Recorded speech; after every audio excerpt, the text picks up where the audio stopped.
Hello, and thank you for joining us at xam.com. This is the Weekly Outlook. Only a few days ago, the IMF warned that the world economy might slide into a recession next year, and this upcoming week holds important data investors worry might reflect the IMF's gloomy projections. I'm Cristina Marujos. Helping me unpack this week ahead is our lead investment analyst, Rafi Boyajian. Rafi, let's start with the United Kingdom. Markets have been rocked by the recent developments after the new government's policy, on which the pound tumbled to an all-time low against the dollar.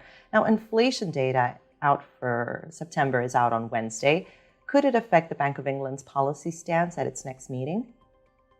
Well, Christina, we could certainly see the inflation data pushing policymakers towards an even bigger rate hike than the 100 basis points that's pretty much priced in the markets right now. Of course, the Bank of England, the reason why they're going to go ahead most likely with such a big hike is because the pound fell so much following that mini budget a couple of weeks ago, which sparked panic in the bond markets. Now, as far as the inflation data is concerned, I think we're probably more likely to get a downside surprise rather than an upside one because of the drop in fuel prices. But of course, that's not going to really change the broader picture for UK inflation because as of October, the energy price cap will go up again.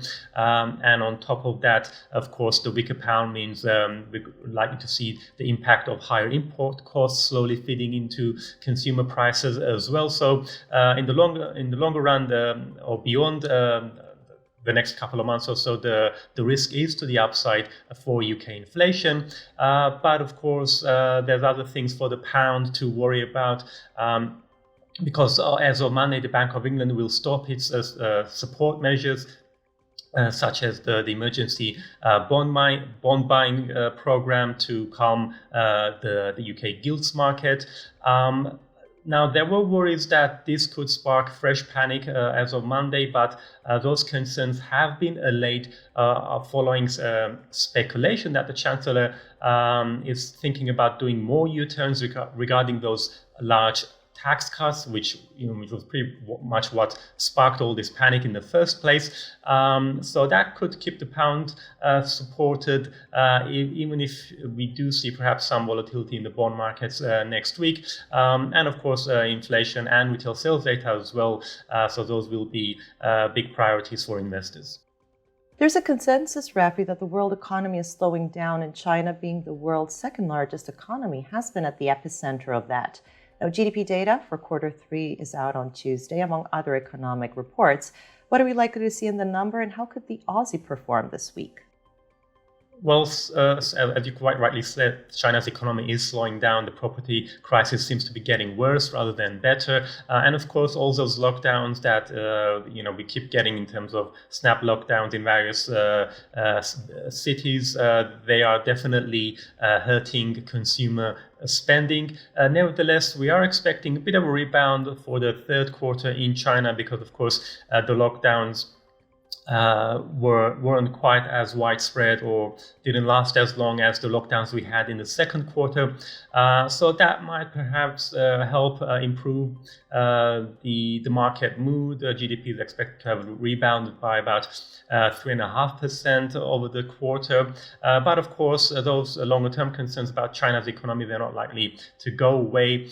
So any boost to market sentiment from, say, a solid rebound is probably going to have limited effect. And the other thing to watch in China is the Communist Party's National Congress, which takes place every 5 years to appoint a new leader. Now, President Xi Jinping will probably get reappointed for a third term, which is quite rare in China because usually presidents only serve for 2 terms. So it would be quite unprecedented, and investors will also be keeping an eye on who's going to be joining the Communist Party's economic team to get some idea of whether there's going to be any shift in economic policy, particularly on zero COVID, once President Xi secures his third term.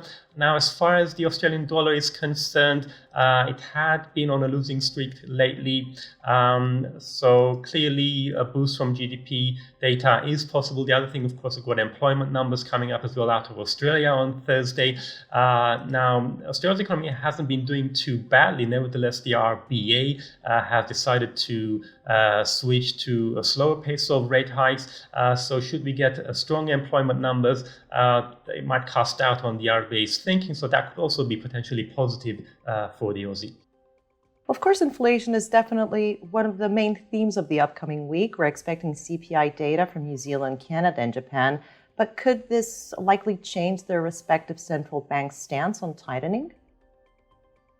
It is possible from the inflation data in New Zealand because the RBNZ has actually carried out quite a lot of rate hikes already. They don't have that much to go until they reach that terminal rate that they've signaled in terms of their own forecasts. And the CPI data, it is expected in the third quarter, it's expected to moderate from 7.3 to 6.6%. So it is possible it could spark the data could raise speculation that the RBNZ would soon follow the RBA in terms of joining the slow lane. In Canada, on the other hand, the inflation data probably won't make huge impact on BoC policy. I mean, the Bank of Canada has so far been pretty much as hawkish as the US Federal Reserve, that basically they just want to see inflation get under control. So until we see much bigger drop in inflation, the Bank of Canada probably won't be changing its stance. So that could be potentially supportive for the loonie in the coming week. On the other hand, in Japan, maybe things are about to get more interesting because the core CPI rate, which is what the Bank of Japan targets for inflation, is slowly being edging higher. It's expected to hit 3% in September. And the further up we go from the 2% target, the more likely some policymakers within the BOJ will start to get a little bit nervous that they should start to make preparations for exiting their stimulus program. So although it's probably not going to be that significant just yet, something to keep an eye out in the next few months. That's because as inflation keeps rising further above 2%, we could soon start to see some signals from the Bank of Japan about an exit from stimulus. In the meantime, though, I think there's still going to be a high risk of the Bank of Japan intervening in the FX market to keep the yen supported against the US dollar. The dollar, of course, we're seeing it's coming close to hitting the 148 yen level. So definitely the downside pressure on the yen is by no means over. And finally, before I let you go, Rafi, let's turn to the United States. We just had another red-hot inflation report, but the dollar went in the opposite direction. What should we be keeping an eye on in the upcoming week?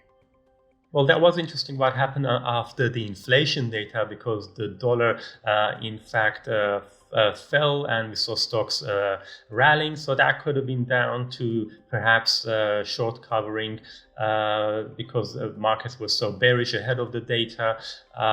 So short covering in stocks that helped stocks recover a bit. And there could be further recovery for stocks next week from the earnings season because we've got the big tech starting their earning results, including, of course, Netflix on Tuesday, Tesla as well coming up after that. And so, I mean, the risks from your earnings are symmetrical. So we could see a big boost to stocks from better than expected results and vice versa. Now for the dollar, given that it's going to be pretty quiet as far as economic data is concerned, I think the dollar will probably take its cues in the next few days, probably more from the broader market mood rather than anything Fed specific. So if we see improved risk appetite from, say, not such a disastrous earnings results, that could in fact be negative for the dollar should we see risk appetite improving. Rafi, thank you so much. This was the Weekly Outlook here at xm.com.